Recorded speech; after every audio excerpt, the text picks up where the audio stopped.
दरम्यान मुंबई महापालिकेची लूटमार सुरू आहे असा आरोप यावर किशोरी पेडणेकरांनी केलाय।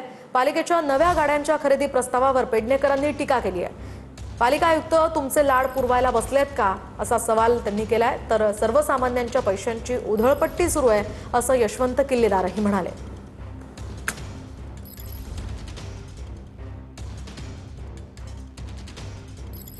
या स्कॉर्पिओ गाड्या एकूण 54 गाड्या घेतल्या 5 वर्षासाठी।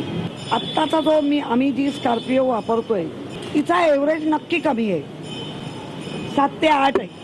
स्कॉर्पिओ गाडी आता आम्हाला बरोबर नाही, आमची पाठ दुखते, आमचं काय जे काय आहे ते, आणि आम्ही दौऱ्यावर जातो।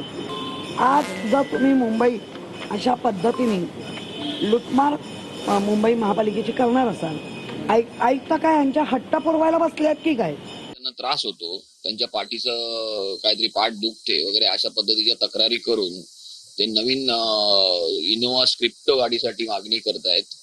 मला वाटतं की तुम्हारे कमीज से मेरी कमीज सफेद कैसी अशातला तो प्रकार आहे। ह्यांना सत्तेची मजा करतायत, लयलूट करतायत मजा, आणि यासाठी टॅक्स पेअरचे जे पैसे आहेत, महानगरपालिकेचे पैसे आहेत, त्याची उधळपट्टी चाललेली आहे। आणि अशी उधळपट्टी जर होणार असेल तर ती खपवून घेतली जाणार नाही।